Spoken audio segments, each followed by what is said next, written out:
नमस्ते दोस्तों, स्वागत है आपका अपने YouTube चैनल एस्ट्रो पल में। दोस्तों, आज का टॉपिक बहुत ही इम्पोर्टेंट होने वाला है क्योंकि दोस्तों आज हम कुंडली के 12 घरों के बारे में बात करने वाले हैं और कुंडली के 12 घरों की विशेषताओं के बारे में भी बात करने वाले हैं, जिसकी वजह से आपको ये पता चलेगा कि कुंडली विश्लेषण कैसे करते हैं और आप स्वयं अपनी कुंडली जानकर पढ़ना सीख जाओगे अपनी कुंडली को। तो दोस्तों, आज के टॉपिक में मैं बहुत सारी चीजें कवर करने वाली हूँ, इसलिए आप आज का टॉपिक मिस मत कीजिए और वीडियो कंप्लीट देखिए। और दोस्तों, इससे पहले वाली वीडियो में मैंने ऑलरेडी बता दिया है कि कुंडली विश्लेषण कैसे करते हैं, पर इस टॉपिक में आज के जो वीडियो होने वाले हैं इसमें मैं बताने वाली हूँ कि घर क्या महत्व रखते हैं हमारे जीवन में और कैसे कुंडली के 12 घर हमारे जीवन को चलाते हैं। चलिए तो चलते हैं स्क्रीन पे। आगे बढ़ने से पहले चलिए प्रार्थना करते हैं हनुमान जी से।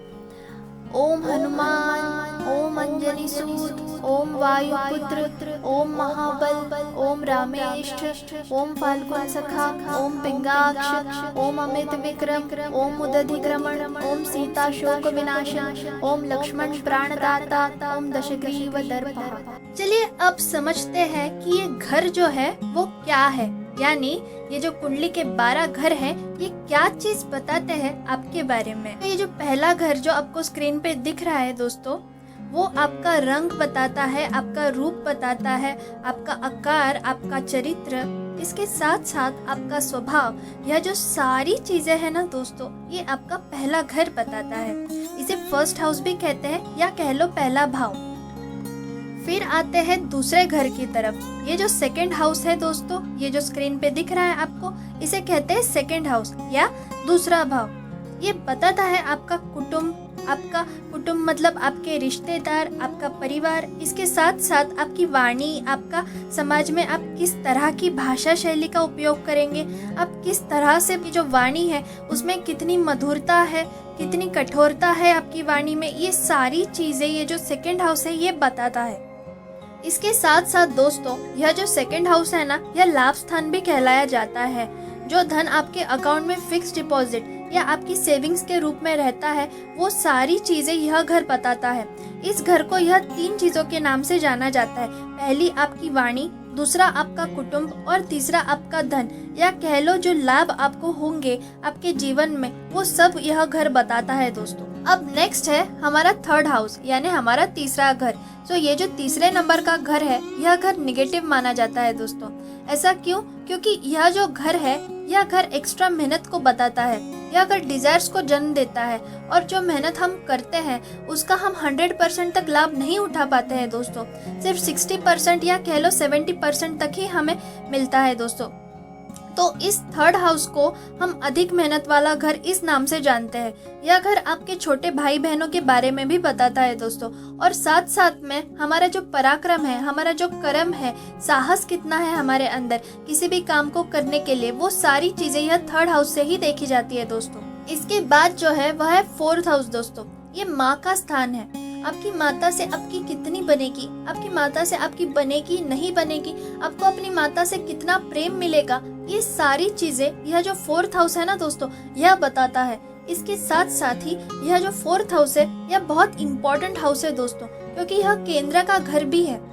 देखिए केंद्र के घर कौन कौन से हैं। ये जो फर्स्ट हाउस है यह केंद्र का घर है, फिर ये जो फोर्थ हाउस है यह भी केंद्र का घर है, फिर आता है 7th और 10th, मतलब ये जो 4 घर है ना दोस्तों, यह केंद्र के घर कहलाते हैं। केंद्र के घर बहुत ज्यादा इम्पोर्टेंट होते हैं दोस्तों कुंडली विश्लेषण में।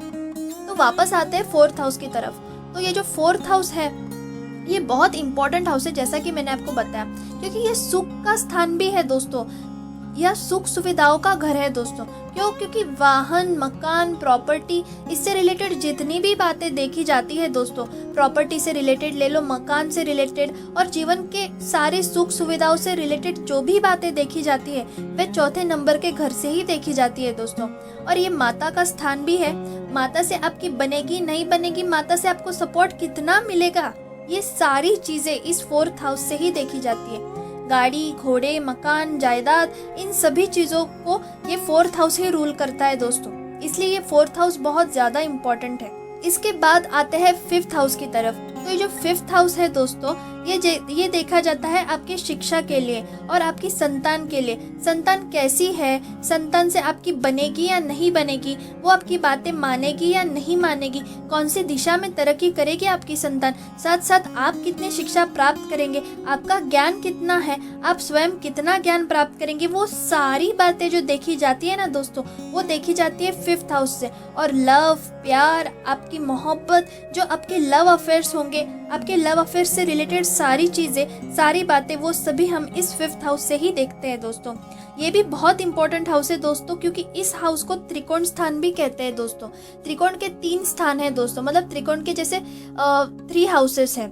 ये देखो, ये जो पहला है ये भी त्रिकोण का घर माना जाता है, ये जो 5th हाउस है ये भी त्रिकोण का घर माना जाता है, और ये जो 9th हाउस है ये भी त्रिकोण का घर ही माना जाता है दोस्तों। अब एक चीज कॉमन मिलेगी आपको दोस्तों कि केंद्र के घर 4 है और त्रिकोण के घर 3 है। केंद्र के कौन कौन से है? 1st, 4th, 7th और 10th, मतलब पहला, चौथा, 7वां और 10वां।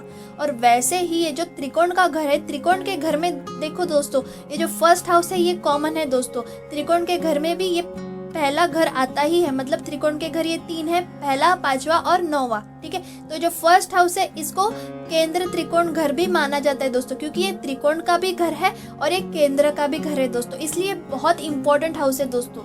मोस्ट ऑफ द राजयोगास, मतलब जितने भी राजयोगास है ना दोस्तों, मोस्ट ऑफ देम, मतलब बहुत सारे उनमें से सिर्फ ये 1st हाउस देख के ही पता चलता है दोस्तों कि इंसान कैसा होगा, क्या काम करेगा, कैसी चीजें रहेंगी उसके लिए आगे। इसलिए ये 1st हाउस है, इसको लग्न का घर भी माना जाता है दोस्तों। तो ये लग्नेश बहुत इंपॉर्टेंट रहता है दोस्तों। तो चलिए फिर से आते हैं 5th हाउस की तरफ। तो जैसे मैंने आपको कहा कि 5वां घर है त्रिकोण का घर दोस्तों, तो त्रिकोण का घर है इसलिए ये बहुत इंपॉर्टेंट घर है। तो 5th हाउस जो है वो आप माना जाता है आपकी शिक्षा के लिए और आपके एजुकेशन के लिए दोस्तों। ठीक है, तो देन उसके बाद आते हैं 6th हाउस पे। यह अच्छा स्थान नहीं माना जाता दोस्तों। क्यों? इसके पीछे कारण है क्योंकि इसे कर्ज का स्थान माना जाता है। कर्जा होगा या नहीं होगा, कितना कर्जा हम लेंगे, हमें बैंक कितना कर्जा देगी, हमें कितना लोन मिलेगा बैंक से, ये सारी बातें यहाँ से देखी जाती है दोस्तों। इसके साथ साथ ये लेन देन जो हम करते हैं ये सब हमें इसी से पता चलती है दोस्तों। रोग, ऋण, शत्रु, दुर्घटना, ये सारी चीजें 6th हाउस से देखी जाती है दोस्तों। और दोस्तों यह नौकरी का स्थान भी है, मतलब कॉम्पिटिटिव एग्जाम, फाइट्स, हम कॉम्पिटिटिव एग्जाम में कितनी सफलता हासिल करेंगे, मतलब कॉम्पिटिटिव एग्जाम हम क्लियर कर पाएंगे या नहीं कर पाएंगे, ये भी बहुत इंपॉर्टेंट चीज़ है दोस्तों। तो ये इंपॉर्टेंट चीज़ हम देखते हैं 6th हाउस से दोस्तों। नौकरी के पॉइंट ऑफ व्यू से एज वेल एज हमारे जॉब के पॉइंट ऑफ व्यू से 6th हाउस बहुत ज़्यादा महत्वपूर्ण हाउस है दोस्तों। लेकिन क्योंकि ये जुड़ा है रोग, ऋण, शत्रु, दुर्घटना से, इसलिए इसे अच्छा स्थान नहीं माना जाता। इसे दुष्टाना घर भी कहते हैं दोस्तों। ये जो 6, 8, 12 ये जो 3 हाउसेस है दोस्तों, यह दुष्टाना हाउसेस कहलाते हैं दोस्तों। यह अच्छे नहीं माने जाते दोस्तों। देन उसके बाद बात करते हैं 7th हाउस की, जो आपके लग्नेश है, यानी आपका जो 1st हाउस है उससे बिल्कुल अपोज में, मतलब उससे बिल्कुल सामने का जो घर है ना दोस्तों, वह है आपका 7वां घर। इसे माना जाता है वाइफ का स्थान, पत्नी का स्थान, या फिर अगर किसी लड़की की कुंडली देखी जा रही है तो पति का स्थान यानी स्पाउस का स्थान इसे ही माना जाता है दोस्तों।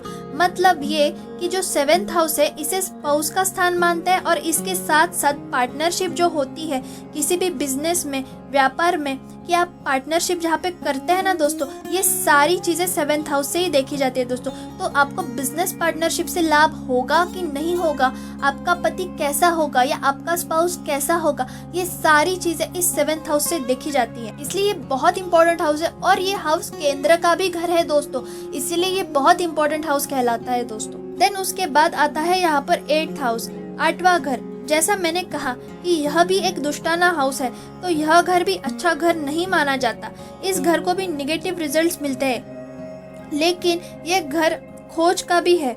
तो यानी अगर आप किसी चीज़ में डीप स्टडी करते हैं, गहरी स्टडी करते हैं, तो 8वें नंबर का जो घर है वो देखा जाता है। साइंटिस्ट जो खोज करते हैं वह भी 8वें नंबर का घर देखकर ही पता किया जाता है कि वो किस तरह की खोज करेंगे, डीप जाएंगे या नहीं जाएंगे, बढ़िया साइंटिस्ट बनेंगे या नहीं बनेंगे। बहुत से ऐसे साइंटिस्ट हैं दोस्तों जिनके 8वें स्थान में ग्रहों की बहुत अच्छी स्थिति बनी है, और उससे उन्होंने बहुत बड़ी बड़ी खोजें की हैं दोस्तों। इसके बाद अगर हम बात करें आगे की, तो यहाँ पर ये मृत्यु स्थान भी कहलाता है दोस्तों। मृत्यु भी यहीं से देखी जाती है और कष्ट भी यहीं से देखे जाते हैं। जो बाधाएं, जो परेशानियां, जो समस्याएं आपके जीवन में आती है, वो सारी जो चीज़ें देखी जाती है वो यहीं से देखी जाती है दोस्तों, यानी इस 8वें घर से देखी जाती है। उसके बाद हम बात करते हैं 9th हाउस की। 9वें नंबर का जो ये घर है वो बहुत इम्पोर्टेंट है, क्योंकि ये त्रिकोण का भी घर है। त्रिकोण का घर होने के साथ साथ में यह भाग्य स्थान भी है। हमारा जो भाग्योदय होता है वो हम जो देखते हैं ना दोस्तों, वो 9th हाउस से ही देखते हैं। और साथ साथ में पिता का स्थान भी हमारा 9th हाउस ही है। पिता से बनेगी या नहीं बनेगी, पिता से कितना सपोर्ट मिलेगा, पिता से कितना प्रेम मिलेगा हमें, उनका बिजनेस हम करेंगे या नहीं करेंगे, वो सारी बातें यहाँ से देखी जाती है। और विदेश की जो यात्राएं हैं वो भी 9th हाउस से ही देखी जाती है। विदेश यात्रा यानी विदेश घूमना, विदेश में किसी टूर के लिए जाना, वो बात जो है वो 9th हाउस से देखी जाती है। विदेश में सेटल होना, हाँ वो अलग चीज है, पर विदेश में यात्रा करना, विदेश में घूमना, ये सारी चीजें 9th हाउस से हमें पता चलती है। इसके बाद बात करते हैं हम 10th हाउस की। 10th हाउस भी केंद्र का घर है, इसलिए यह भी बहुत इम्पोर्टेंट घर है। क्यों? क्योंकि हम किस तरह का काम करेंगे, किस तरह का व्यापार करेंगे, व्यवसाय होगा या जॉब करेंगे, क्या प्रोफेशन होगा हमारा, कैसा काम करेंगे हम, वो सारी बातें 10th हाउस से देखी जाती है। और शोहरत जो मिलती है हमें व्यवसाय में, जो हमारी समाज में जो हमें मान प्रतिष्ठा प्राप्त होती है ना दोस्तों, जो इज्जत हमें मिलती है ना दोस्तों, वो सारी चीजें, वो सारी बातें हम 10th हाउस से देखते हैं दोस्तों। कि हम नौकरी करेंगे या फिर हम बिजनेस करेंगे, ये बहुत इंपॉर्टेंट क्वेश्चन है दोस्तों, जो हम सबके मन में आता है। तो यहाँ पे जो 10th हाउस जो रहता है ना दोस्तों, ये बताता है हमें कि हम किस तरह की नौकरी करेंगे, या फिर हम किस तरह का जॉब करेंगे, या फिर हम सरकारी नौकरी करेंगे या प्राइवेट जॉब करेंगे, या हमारा खुद का बिजनेस होगा। ये सभी बातें हम 10th हाउस से देखते हैं दोस्तों।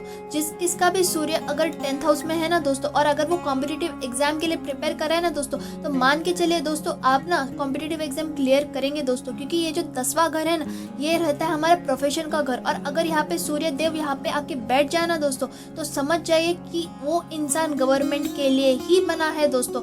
ये सारी चीजें हम आगे आने वाले वीडियोज में डिस्कस करने वाले हैं दोस्तों, इसलिए आगे आने वाली वीडियोस बहुत इंपॉर्टेंट होने वाली है दोस्तों, जिसमें मैं आपको ये बताऊंगी कि सूर्य की स्थिति कैसे डिसाइड करते हैं कि हम किस तरह का जॉब करेंगे। क्योंकि सूर्य जो है वो कहलाता है राजा, मतलब ग्रहों का राजा जो है वो है सूर्य देव। और क्योंकि गवर्नमेंट से ये जुड़ा हुआ है, इसलिए गवर्नमेंट से जितनी भी सारी बातें हैं दोस्तों, तो वो सूर्य की स्थिति से ही हमें पता चलती है। आगे आने वाली वीडियोस में मैं ये बहुत डिटेल्स में आपको बताने वाली हूँ दोस्तों।